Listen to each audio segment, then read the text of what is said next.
MP DElEd वाले सभी students ध्यान दें। सामाजिक विज्ञान शिक्षण का अब जो पेपर होने जा रहा है, जैसा कि आप जानते हैं, ये सेट बी मैं आपको बता रहा हूँ और बिल्कुल आपकी परीक्षा में जो क्वेश्चन आएंगे वो मेरे द्वारा बताए जाएंगे, तो आप पेपर को मिस ना करें।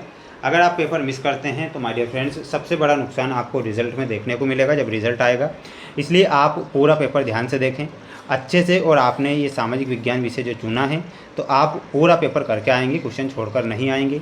किस प्रकार के क्वेश्चन परीक्षा में आएंगे, कैसे प्रश्न पूछे जाते हैं, तो वो सारी जानकारी इस पेपर के माध्यम से आज आपको समझ में आ जाएगी। तो बिल्कुल प्यारे विद्यार्थियों, पेपर पूरा देखें और अच्छे से सभी प्रश्नों को याद आप करेंगे, ठीक है। तो ध्यान से पूरा पेपर देखना है और अच्छे से याद करना है। क्वेश्चन यहाँ पर आप देख सकते हैं। सबसे पहले सही विकल्प वाले क्वेश्चन हैं। सामाजिक अध्ययन लोगों तथा सामाजिक एवं भौतिक वातावरण के प्रति उनकी पारंपरिक क्रिया से संबंधित है।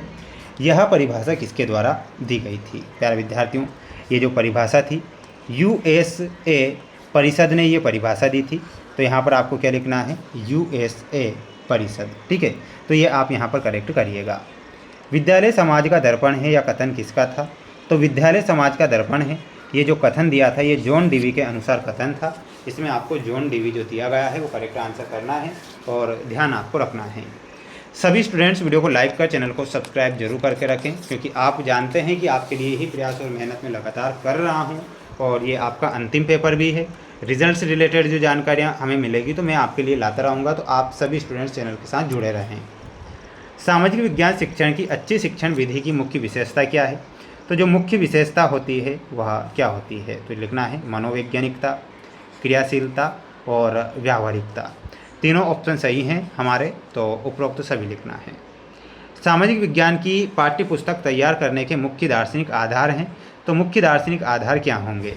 तो लिखना है आपको वैज्ञानिक दृष्टिकोण, तर्क व चिंतन को स्थान और गहन विचार। तीनों ही ऑप्शन सही हैं, तो यहाँ पर आपको उपरोक्त सभी लिखना है। अब हम बढ़ेंगे अगले प्रश्न की ओर। जैसे कि आप देख सकते हैं, अगला क्वेश्चन है आपका कि मूल्यांकन हमें यह बताता है कि बालक ने किस सीमा तक किन उद्देश्यों को प्राप्त किया है। यह परिभाषा किसने दी? प्यारे विद्यार्थियों, डांडेकर ने ये परिभाषा दी थी। तो यहाँ पर आपको ठाडेकर है ना, डांडेकर करेक्ट उत्तर के रूप में लिखना है। स्क्रीनशॉट इसका यहाँ पर ले सकते हैं। अब हम बढ़ेंगे हमारे अगले प्रश्न की ओर। जैसा कि आप देख सकते हैं, अगला क्वेश्चन आ चुका है। रिक्त स्थानों की पूर्ति कीजिए। मैं आपकी स्क्रीन के सामने जो आप यहाँ पर देख पा रहे हैं, समाज के आधारभूत तत्वों का अध्ययन है, तो वो क्या हो जाएगा? समाज शास्त्र हो जाएगा। तो यहाँ पर आपको लिखना है और वो हो जाएगा समाज शास्त्र, समाज शास्त्र, ठीक है। अगला है राज्य के लिए तत्वों की आवश्यकता होती है। तो राज्य के लिए कितने तत्वों की? 4 तत्वों की आवश्यकता राज्य के लिए होती है। सामाजिक का अर्थ क्या होता है? तो सामाजिक का अर्थ क्या होगा? तो यहाँ पर आप कमेंट बॉक्स में आंसर बताएंगे इसका, है ना। देखते हैं कौन आंसर देगा। प्रायोजना विधि के जनक कौन है? तो प्रायोजना विधि के जो जनक हैं वो किलपैट्रिक प्रायोजना विधि के जनक हैं। यहाँ पर आपको क्या लिखना है? किलपैट्रिक आपको लिखना है। हार्वर्ड के अनुसार पाठ योजना के पद हैं, तो कितने पद हो जाएंगे? 5 पद हो जाएंगे पाठ योजना के अनुसार। तो 5 पद आप लिखेंगे। अब हम बढ़ेंगे हमारे अगले क्वेश्चन की ओर, जो कि आपको मैं बताऊंगा। देखिएगा, अगला क्वेश्चन है आपका, एक शब्द या वाक्य में उत्तर दीजिए। में संस्कृति शब्द का अर्थ आएगा विकासात्मक, मनोवैज्ञानिक के प्रेरक, आंकड़ों के प्रकार, पाठ्यपुस्तक। तो इन सभी के आंसर आपको देखना है और याद करना है। आंसर आपकी स्क्रीन के सामने है। संस्कृति शब्द का क्या अर्थ है? तो संस्कृति शब्द में आपको क्या लिखना है?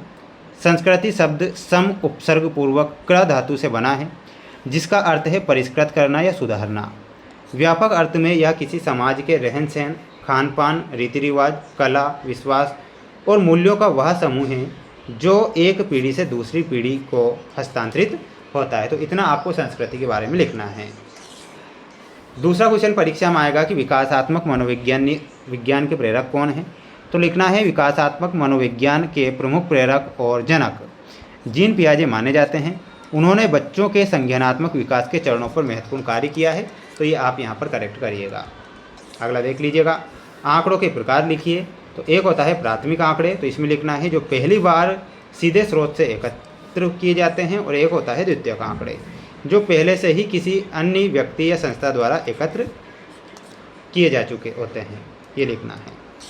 अगला देख लीजिएगा, पाठ्य पुस्तक क्या है? तो लिखना है पाठ्य पुस्तक एक ऐसी नियोजित पुस्तक है जो किसी विशिष्ट विषय के पाठ्यक्रम के आधार पर तैयार की जाती है। यह शिक्षण और सीखने की प्रक्रिया में मार्गदर्शन का कार्य करती है और छात्रों को व्यवस्थित ज्ञान प्रदान करती है। अगला क्वेश्चन देखिएगा, अधिगम के लिए आकलन की जो मुख्य विशेषता है। अधिगम के लिए आकलन की मुख्य विशेषता है कि वह निर्माणात्मक होता है। ठीक है, तो इतना आपको लिखना है, तो ज़्यादा आपको नहीं लिखना है, इतना लिखकर आ जाइएगा, नंबर आपको मिल जाएंगे।